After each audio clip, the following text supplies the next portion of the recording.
Yo, what is good, YouTube, and welcome back to another JC2K video. In today's video, we're going to be talking about the auction house and what you should be doing with your cards with the auction house rising right now in NBA 2K25 MyTEAM, how to prepare and how to set yourself up to make the most MT and to be in the best position for future weeks of content here in NBA 2K25 MyTEAM. So with that being said, before we hop into the video, if you haven't already, make sure you hit that subscribe button. Help me push towards the 30,000 subscriber mark on the channel. I upload every single day, tons of consistent daily MyTEAM content. Would really appreciate it if y'all do subscribe. Without further ado, let's hop right into it. So the auction house has definitely risen over the past day or two for a couple different reasons. Number one, if y'all remember in the video that I posted a couple days ago in the auction house, diamonds were going for 25K MT. I don't think there's going to be a single diamond for that price or anything close to that even right now. There's not 31,000 MT. You don't see a single diamond, 39, not even under 40K right now. These diamonds have gotten a lot more expensive for a couple of reasons. I mean, you do see a couple of them under 45K MT, a couple of Ricky Pierces, but not much there. The reason that is a couple things. Number one, there's a little bit more MT being made in the marketplace, so the auction house automatically rises. But number two, we see these hidden gems packs, including, most importantly, this diamond hidden gems pack, which is only redeemable by redeeming diamond full throttle players for the diamond exchange. So I think this has led to some people buying the cheapest diamonds and the price of the baseline price of diamonds going up because of people wanting to lock in this exchange. Now, I would not recommend locking in this exchange. I think it's a terrible use of MT, even if you somehow did have enough MT to actually lock it in. Would not recommend that whatsoever. But with that being said, what that has led to is cards being more expensive than they were. Chauncey Billups is 50K now. ML Carr, also 50K. Jerome Kersey, he's more than 50. I mean, he's also, no, actually, he's right at 50K himself. Like all these guys are somewhere in that 50. I mean, Carlos Boozer's almost 70K right now. Şengün was 60, 70K, and he's over, like, literally over 100 now, which he's a really, really good card, so I'm not totally shocked by that. But Raja Bell's up to 90K. Now, he was never super cheap, but he's still a little more expensive than he was.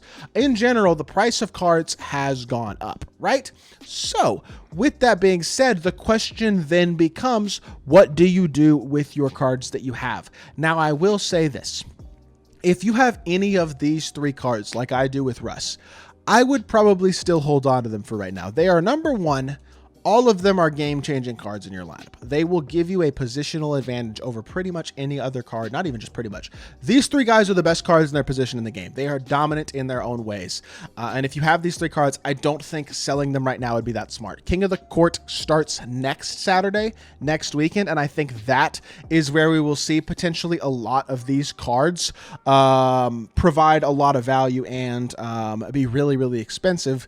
And I think that might be the time to potentially consider selling them, but these guys right now I would not sell. Now, I will say, if you have some of these, especially not the slightly lower tier diamonds who are a little more expensive, guys like Scott Skiles, Cliff Robinson, Ricky Pierce, Kevin Duckworth, guys like that, maybe even a Jerome Kersey, I don't think selling those guys would be a bad idea, because I have a hard time realistically thinking, because again, we don't have any news at all about what next week's content is going to look like that yet, but I can guarantee you Monday, Tuesday, or Wednesday, at least one of those days, we're getting some sort of content, whether it's grindable content, free content, pack content, I don't know. We'll have to wait and see, but we're going to be getting content. And then next Friday, we are 100% getting another major drop. Will it be formatted like this drop with all diamonds and above? I personally hope not. We'll have to wait and see. But regardless, we're going to get a bunch of new cards. That's going to drive down the value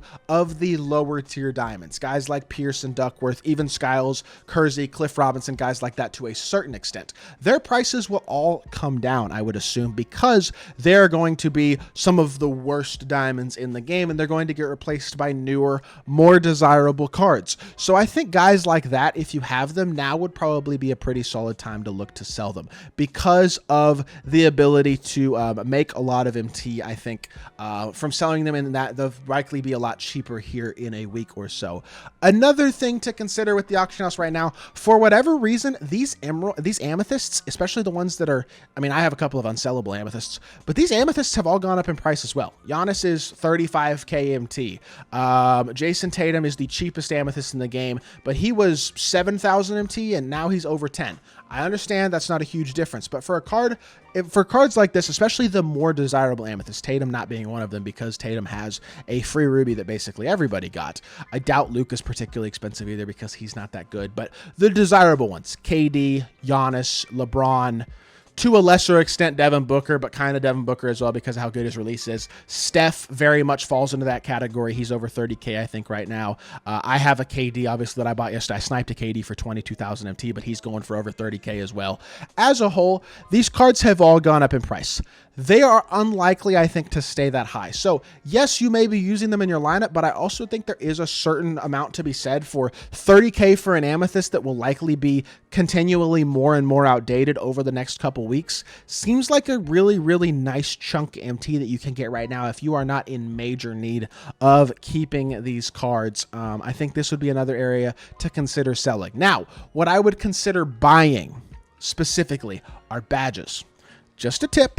But I think badges right now are a really good place to invest in the auction house. And the reason that I say that is because good badges will likely raise in value as we get closer to these King of the Courts. I think Fridays and Saturdays especially are where we're going to see badges get more expensive. But in general, a badge like, for example, a limitless range is probably about the cheapest it will ever be right now, where you can get limitless range badges for 1,800 MT. Like, that's not a bad investment, but especially if you can find good badges for less than 1,000 MT, less than 1,500 MT. I think there's a good opportunity to invest in badges and then potentially sell them back later for more MT. For example, I'm looking at these limitless range badges and I'm just scrolling through, and if I see one less than 2,000 MT, I'm picking it up. And you can go through here and do that with a variety of badges. Now, I wouldn't do it with every single badge, but badges that are good, high value, limitless range, on-ball menace, that type of stuff. If you find these badges for cheap, that's a really nice place, I think, to be investing right now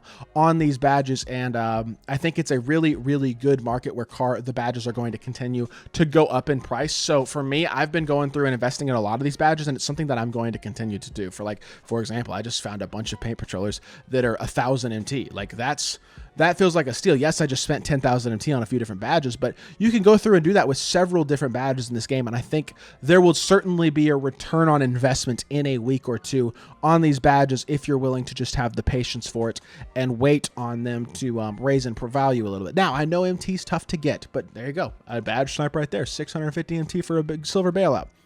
That's not bad.